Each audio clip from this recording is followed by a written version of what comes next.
मासूम बहू घमंडी सास। घमंडी और सख्त हृदय वाली पुष्पा 92 वर्षीय अपनी सास विमला पर बहुत जुल्म करती थी। ससुर के गुजर जाने के बाद से पुष्पा ने अपनी सास विमला का जानवरों से भी बदतर हाल कर दिया था। वो उसकी गिनती घर के नौकरों में करती, उसे अलग थाली में खाना देती, रहने के लिए अलग छोटा सा कमरा। ये सब देख पुष्पा के पति आलोक को बेहद दुख होता, लेकिन वे चाह कर भी ना कुछ कह पाते ना कुछ कर पाते। एक तरफ उसकी 92 वर्षीय वृद्ध माँ थी, तो दूसरी तरफ उसकी धर्मपत्नी। वो करता भी तो क्या करता, वो असमंजस में पड़ गया था। तभी एक दिन पुष्पा अपने पति आलोक से कहती है, सुनो जी, मैं सोच रही थी क्यों ना अपने बेटे राहुल की भी शादी करा दे। देखो ना, घर का सारा काम मुझे अकेले करना पड़ता है और वो बुढ़िया की देख रेख भी मुझे ही करनी पड़ती है। मुझसे नहीं होता ये सब। ठीक है, हम राहुल के लिए लड़की देखना शुरू करते हैं। वैसे भी अब उसकी उम्र हो चुकी है। पुष्पा राहुल की शादी के बारे में सोचकर मन ही मन खुश होने लगती है। दरअसल पुष्पा अपने लिए एक ऐसी बहू की तलाश में है जो गाय से भी ज्यादा सीधी और कोयल से भी ज्यादा मीठी हो। बहुत ढूंढने और जांच परखने के बाद देविका के साथ आखिरकार उसकी तलाश पूरी होती है। वो देविका को राहुल के लिए पसंद कर लेती है और एक अच्छा सा मुहूर्त देखकर उनकी शादी करा देती है। ऊंचे संस्कार और सरल स्वभाव वाली देविका ने ससुराल में पहले दिन से ही सबका दिल जीत लिया।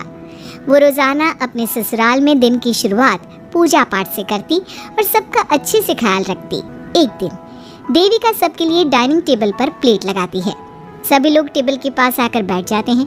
देविका अपनी दादी सास का भी हाथ पकड़कर उन्हें डाइनिंग टेबल पर बिठाती है और उन्हें खाना परोस ही रही होती है कि पुष्पा उसे रोक लेती है। ठहरो देविका। क्या हुआ मम्मी जी? देविका, तुम इस घर में नई हो इसलिए शायद तुम्हें पता नहीं। तुम्हारी दादी सास के लिए अलग थाली है, वो इस थाली में नहीं खाती। देविका मुड़कर विमला की तरफ देखती है और फिर अपनी सास पुष्पा से प्रश्न करती है, लेकिन मम्मी जी, रसोई में तो यही प्लेट थी। तुम यहीं ठहरो, मैं इनके लिए प्लेट लेकर आती हूँ। पुष्पा रसोई में किसी कूड़ेदान की तरह पड़ी प्लास्टिक की प्लेट लेकर आती है और उसी में विमला के लिए खाना लगाती है। जब ये सब देविका देखती है तो वो आश्चर्य में पड़ जाती है और फौरन उठकर रसोई घर से दूसरी प्लास्टिक की प्लेट भी ले आती है। अरे बेटा, ये दूसरी थाली तो किसके लिए लाई है? देविका मासूमियत के साथ जवाब देती है, आपके लिए मम्मी जी। हाँ, मेरे लिए? पर क्यों? माँ जी, जब आपने अपनी सास यानी मेरी दादी सास को प्लास्टिक की प्लेट में खाना लगाया तो मैं समझ गई कि ये ज़रूर आपके घर की कोई परंपरा होगी, इसलिए मैं आपके लिए भी ये प्लास्टिक की प्लेट ले आई। अब आप अपनी सास के लिए इस प्लेट में खाना लगा दीजिए और मैं अपनी सास के लिए इसमें खाना लगा देती हूँ। देविका की बातों से पुष्पा हैरान हो जाती है। वो सोच में पड़ जाती है कि वो अपनी बहू देविका की मासूमियत पर खुश हो या फिर उसकी नासमझी पर दुखी। इसी तरह दिन बीतते चले जाते हैं और अब देविका को घर का माहौल और सास का स्वभाव सब समझ में आने लगता है। एक दिन सुबह पुष्पा अपनी सास यानी विमला को उसके कपड़े धोने के लिए कहती है और ये सब दूर से देविका देख लेती है। उसके कुछ ही समय बाद देविका आती है और अपनी सास पुष्पा से कहती है, मम्मी जी, मैंने घर का सारा काम कर लिया है। कपड़े, बर्तन, झाड़ू, पोछा सब लगा लिया है। अब मैं आपके पैर दबा देती हूँ। अरे लेकिन बेटा, तूने कपड़े नहीं धोए? मेरे कपड़े तो अंदर कमरे में ज्यों के त्यों पड़े हैं। मैंने आपके कपड़े नहीं धोए मम्मी जी। आप जब दादी से बोल रही थी ना कि आज उन्हें अपने कपड़े खुद धोने होंगे, तो मैंने सब सुन लिया था। फिर मुझे लगा आज पूर्णिमा भी है, इसलिए शायद ये आपके घर की कोई रस्म होगी, तो मैंने आपके कपड़े भी नहीं धोए मम्मी जी। देविका की बातें सुनकर पुष्पा अपना सर पकड़ लेती है और मन ही मन कहती है, ये तो ज़रूरत से कुछ ज़्यादा ही सीधी है। अब क्या करूँ मैं इसका? इस बुढ़िया ने मुझे परेशान करके रख दिया है।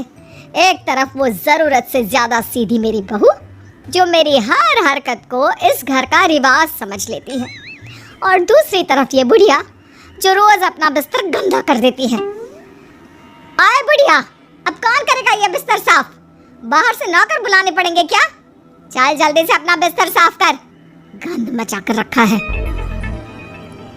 बहू, तू ऐसा क्यों कहती है? मैंने तेरा क्या बिगाड़ा है? मैंने तो कभी तुझसे ऊंची आवाज में बात तक नहीं की, फिर तू मुझसे इतनी नफरत क्यों करती है? तभी वहां आलोक, देविका और उसका पति आ जाता है। क्या हुआ पुष्पा, तुम माँ पर ऐसे क्यों चिल्ला रही हो? अरे देखो ना अपनी माँ को, इस बुढ़िया ने अपने बिस्तर का क्या हाल कर रखा है। कितनी बदबू आ रही है इस बिस्तर से, किसी काम की नहीं ये बुढ़िया। आप एक काम क्यों नहीं करते, इस बुढ़िया को वृद्धाश्रम क्यों नहीं छोड़ाते? आलोक ये सुनकर परेशान हो जाता है। वो मन ही मन अपनी माँ से अपनी गलतियों की माफ़ी तो मांगता है, लेकिन जुबान से कुछ नहीं बोलता। बहू ऐसा मत कर बेटा, तू जैसा बोलेगी मैं ठीक वैसा ही करूँगी।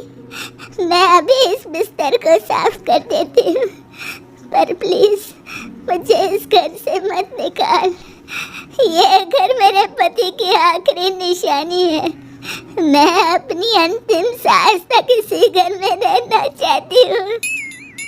माँ जी, दादी सास का बिस्तर मैं साफ कर दूंगी और अब से आपको कोई शिकायत का मौका भी नहीं दूंगी। आप प्लीज दादी को वृद्धाश्रम मत भेजिए। हाँ माँ, दादी को रहने दीजिए ना यहीं पर, उनके बिना ये घर बिल्कुल अच्छा नहीं लगेगा।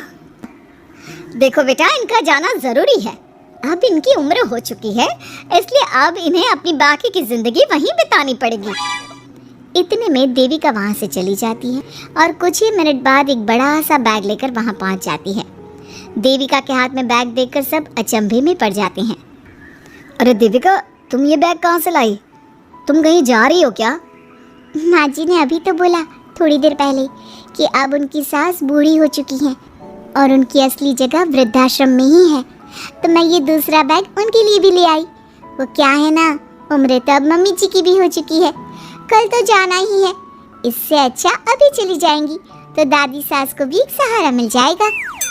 क्या? क्यों बहू, तो मुझे वृद्धाश्रम भेजेगी हैं अपनी सास को? मम्मी जी, अगर आप इस परंपरा का पालन करेंगी तो मुझे भी तो इस परंपरा का पालन करना पड़ेगा ना। मैं बिल्कुल आपकी तरह बनना चाहती हूँ। मेरी माँ कहा करती थी, ससुराल में बिल्कुल अपनी सास के नक्शे कदम पर ही चलना, जैसा वो करें और जैसा वो रहे ठीक वैसा ही रहना। तभी मैं एक अच्छी बहू बनने में कामयाब हो पाऊंगी ना सासू माँ। देविका की ये बातें सुनकर पुष्पा की आंखों में आंसू आ जाते हैं। देविका की बातों में उसे मासूमियत के साथ साथ आज बहुत सी चीज़ें सुनाई देती हैं, जो चीख चीख कर बताती है कि वो आज तक कितना गलत करते आई हैं। बेटा, तूने तो मेरी आंखें खोल दी।